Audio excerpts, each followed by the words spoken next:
Co-star me. Yeah, I'm basically. the new guest star. Bucky's love interest. I was going to say, you're Bucky's fluffer?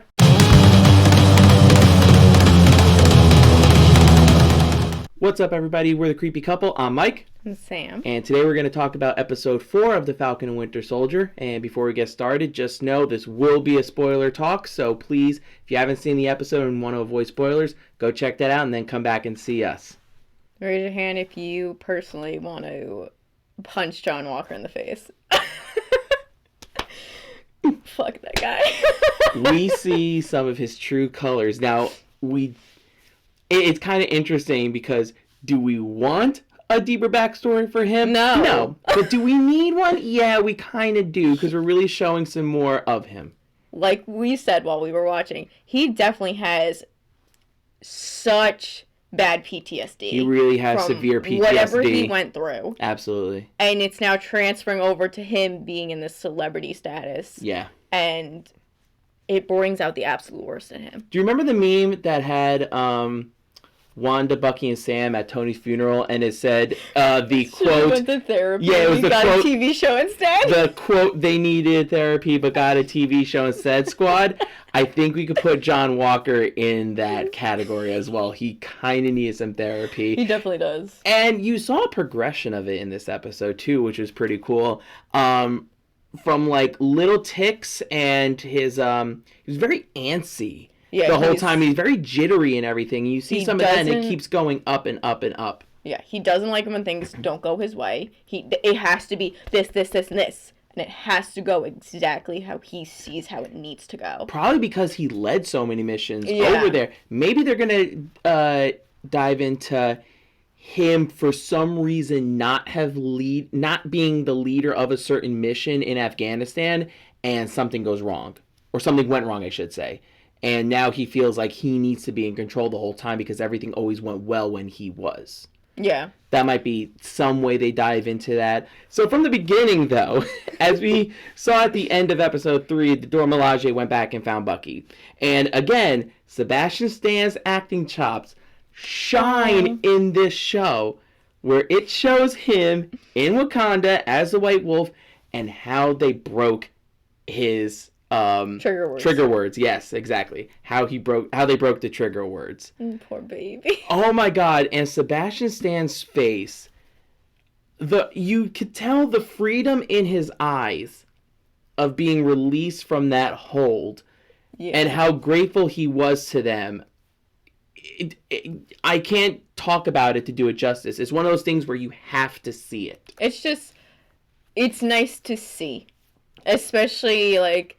You know, Beta and I watched The Winter Soldier last night, and we were just like, she was telling me how, like, things this episode, because we watched the movie and then we jumped right into the new episode, it was like, oh, shit, like, that whole scene was so well done. It was basically a best of Bucky. You were right. I give you so much credit for that. You were right in your hypothesis last episode. They came because they heard Zemo was out. They were like, what the hell? We're going. You're right. And yeah, they're basically just there to be like, yeah, we're going to kill him. Good call. Good call. He's got to go. You said that right away. Yeah, because that's the only, like, why else would they show up, you know? But then, like I said in the last episode, we get this interesting balance, or interesting dynamic, I should say, between the Flag Smashers being... good people and being evil terrorists. Yeah. You see some human sides to them in the last episode, and then they go ahead and Carly has that car blown up, which was near the building, and you find out the results of that, which ended up being 3 people dead and a bunch of people injured. And one of those people had 2 kids and literally was his first week on the job. Yeah. And all the members of Flag Smashers are watching the newscast, and you could tell the heartache on their face because they know that their group caused it. Yeah. And then they're all questioning. You can tell by the look on their face that they're questioning what's going on. Yeah. On the flip side to that, though, the woman that Carly was caring for passed away, as we know from the previous episode, and now we get to her funeral, and you see that this woman was taking care of Carly and all the others, and Carly just wanted to do right by her, and you could tell that she lost a mother figure, and she's severely heartbroken by it. And Sam, bravo to Sam as well, for taking it upon himself to try and talk to Carly and reason with her. And he mentions how he has a lot of experience with soldiers dealing with PTSD. We know we saw him do that in Winter Soldier. That was one of the first times we saw him. And he actually gets through to Carly, and you see a deep connection there. But what happens? I'll let you take this one, Sam. Do you want me to take this one? Yes, I really do. I really do. Guess what? Wonder Bread comes in. And he's like, Don't disrespect Wonder Bread like that. I make sandwiches out of that. No, it's great bread. I can't eat Wonder Bread anymore, so it doesn't bother me. But yeah, he comes in and he's like, time's up. And it's like, well, you just ruined the whole plan. Way to go. Walker handcuffed Zemo to the boiler or whatever it is. So as Walker's fucking up the meeting between Sam and Carly, Zemo breaks out from that boiler cuff and meets up with Carly and shoots at her. I was gonna say, I don't think that's a meetup when you shoot at somebody. It's kind of a meetup. It's a meetup that goes a different way. An aggressive meetup. A little bit. It's aggressive negotiations, as they would have said in Star Wars. But shoots at her. She drops all the vials of super soldier serum that she was able to acquire. And Zemo sees this, breaks them all, except for one. Yep. Except for one. And guess who found it?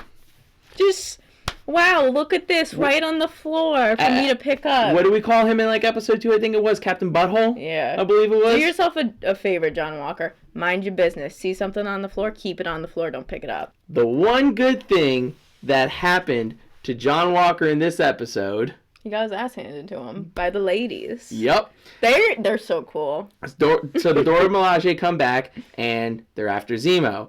And John Walker decides to give him a little sass. Yeah, he's like trying to put on them. this like charm and stuff, and she's just like, no. She's looking at him like she is ready to shove that spear so far up his ass. He won't know what to do. She looks like she's gonna make him her bitch, and he's gonna like it. They're so scared. Like, literally, Bucky and Sam were both like, don't do it. They're looking back. Don't do it. I think if possible, they would have grabbed a bowl of popcorn and just chilled there. In fact, Zemo's standing. Bucky wanted to watch. He was like. In fact, Zemo's sipping some bourbon or whiskey or something like that. He's having a good time. He's as like, the Dora Milaje are fighting both Walker and Battlestar. And even Bucky says, hey, you're doing great. It's fine. As he's getting his ass handed to him. It was awesome. That was so funny. So yeah, they beat the shit out of him for sure. Zemo ends up escaping. He deserved it. And you see more trauma in Walker at the end when he looks up at Battlestar and says that they weren't even super soldiers. So it showed, hey, here's normal people. Granted, they're really not normal because they have such advanced training that he has never witnessed or experienced. Yeah. But still, it's 3 people without any kind of super soldier serum, and he's supposed to be Captain America, and he got his ass kicked. So you see more trauma, and probably this might not be the right phrasing, but I think you're all going to understand what I'm saying. An inferiority complex? Is that the right phrasing? Yeah, kind of. Sort. You know what I'm saying, right? Yeah, he feels like he should be Macho Man, totally up there. Top tier. He's not. Top tier. He's not. And he lost, so he can't handle that. That's probably more of his PTSD with Afghanistan, like I said at the beginning of this review. And I also think it's the fact of, I honestly think he thinks he needs to be better than Steve Rogers, and people are like expecting that. And I think the title is going to his head, whereas it really didn't with Steve. I don't think Steve never wanted to be Captain America. No. He just wanted to serve. He said it in Cap 1. Yeah. He hates bullies. He just wanted to do the right thing. That's it. But like the actual right thing. Yeah. And that's why he was chosen for the program. I mean, literally, they keep passing the quote around of,